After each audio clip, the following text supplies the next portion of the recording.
Aujourd'hui, nous vous emmenons sur la plage du Valais, à Saint-Brieuc. Sur cette falaise se sont installés 106 cabanons depuis la fin du 19e siècle. Une implantation incompatible avec la loi littorale. Menacés un temps de destruction, les cabanons du Valais sont désormais préservés. Dans cette émission, les habitants nous expliqueront comment ils se sont organisés pour sauvegarder ce patrimoine populaire. Nous rencontrerons Christophe Goffeny du conseil en urbanisme des Côtes-d'Armor ainsi que Jackie Desdois, élu à la ville de Saint-Brieuc.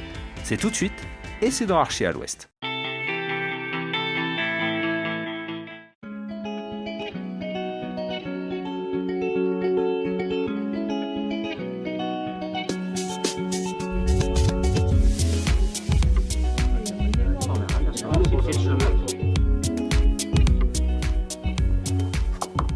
Bonjour. Je peux rentrer? Oui, rentrez. Bonjour. Annick, vous vous êtes installée ici à quelle période?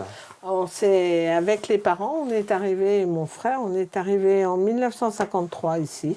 Ici, ça s'appelle la buvette. Pourquoi? Dans le temps, il y avait une buvette, il y avait une épicerie et un café et une grande terrasse. Et depuis, vous venez au Valais tous les étés? Tous les étés. Depuis 1953 jusqu'à nos jours, puisque les enfants veulent également venir là, passer des moments avec enfants et petits-enfants. Enfants et petits-enfants, oui. La vie d'un quartier, c'est des moments de fête, des moments de joie, puis c'est des moments de drame presque. Le moment où vous avez appris que ce cabanon, peut-être un jour, il faudrait le déconstruire, le détruire. L'abattre. Quelle a été votre réaction? Déjà, c'était pas difficile, c'était pas facile à accepter. Et déjà, on avait une cabine, parce que quand on était ici, il fallait bien qu'on dorme, mais on ne pouvait pas dormir dans la buvette, il n'y avait pas de place, ni dans l'épicerie. On avait une autre cabine à côté. Déjà, celle-là, elle a été enlevée et ça a été très dur à accepter. Alors, je ne voulais pas revoir une chose comme ça. Et puis, on a rencontré une personne qui venait d'acquérir un cabanon. Frédéric, oui. Et donc, elle n'a pas admis ça, qu'on puisse abattre des cabines comme ça. Et donc, elle a monté une association pour la défense. Et puis, depuis 8 ans, on se bat avec elle. Aujourd'hui, vous avez des perspectives de pouvoir garder? Je pense que maintenant, il y a des associations qui vont nous aider à nous induire, pas en erreur, mais nous dire ce qu'on a le droit et ce qu'on n'a pas le droit de faire. Déjà, moi, ici, ça ne m'intéresse pas d'avoir l'électricité, parce que pour moi, c'est un peu du changement comme le camping, sauf que c'est en dur. Et puis, pas voir la lumière, c'est marrant. Merci beaucoup, Annick. Pas de quoi. On va continuer cette émission avec Christophe, qui représente le CAUE et qui, justement, réfléchit à l'avenir de ce quartier.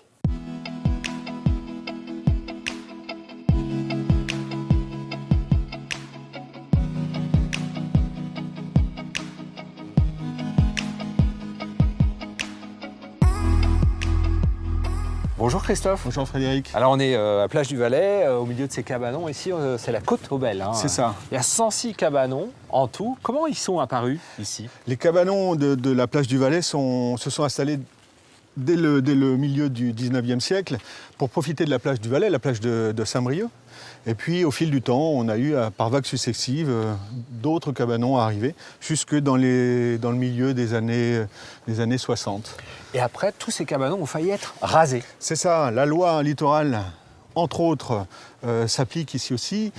À l'origine, cette loi, elle est faite pour préserver notre littoral de la pression immobilière. Donc ce travail de rénovation qu'on a entamé depuis quelque temps sur ce quartier est issu de cette inquiétude. À quel moment on s'est dit, finalement, ces cabanons, ils doivent être démolis, la loi le dit, et puis finalement, on va quand même les conserver?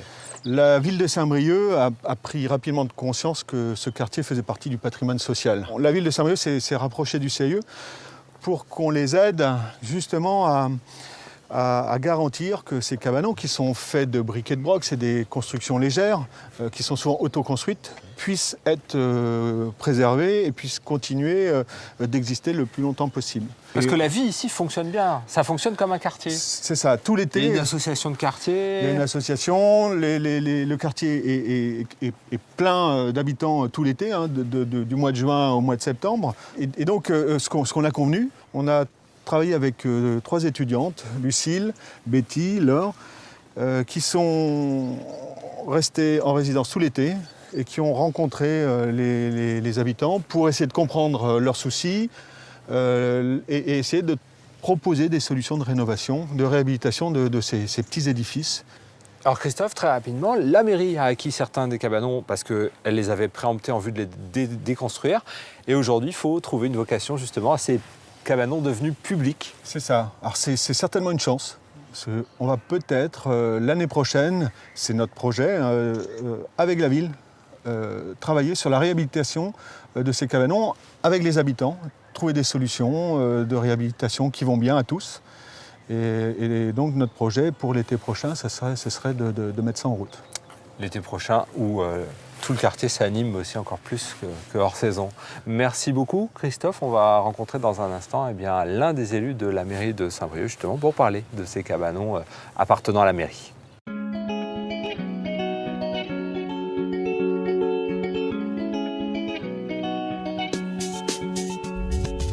Suite de cette émission avec Jackie Desdois, élu à la mairie de Saint-Brieuc. Bonjour Jackie. Bonjour. On se trouve face aux cabanons.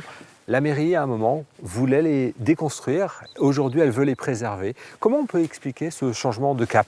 Tout d'abord, la mairie voulait les déconstruire parce qu'on était certainement dans une situation juridique qui devenait insoutenable, avec des pressions, avec des questions de sécurité, avec des pressions aussi de la population, avec un certain nombre de pressions qui étaient quelquefois contradictoires et qui faisaient que la mairie, n'ayant pas de solution, pouvait quelquefois avoir des positions un peu radicales. Ça, c'est ce qui a pu amener certains élus à cette position.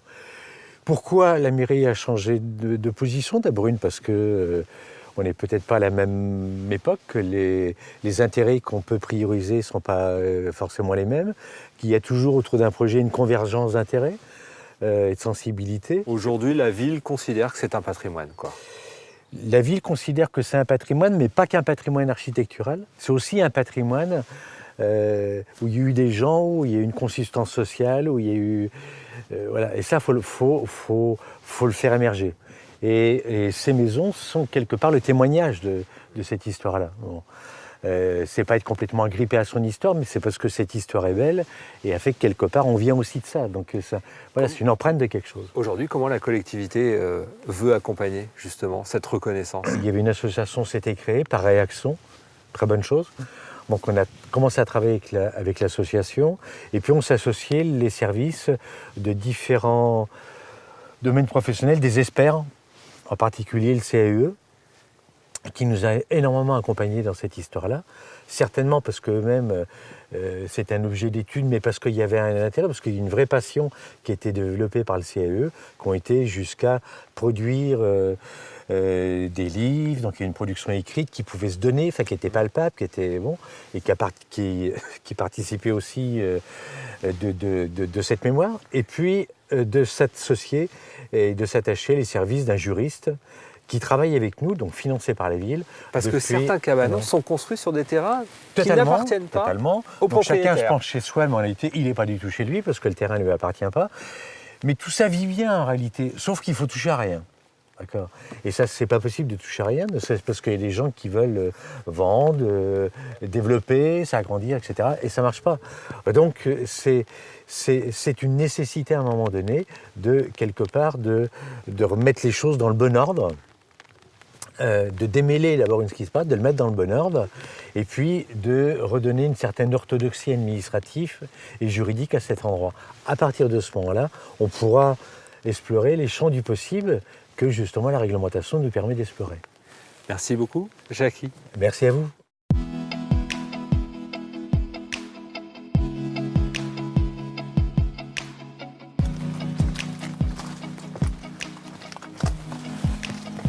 Alors là, on voit qu'il manque la rambarde. Hein.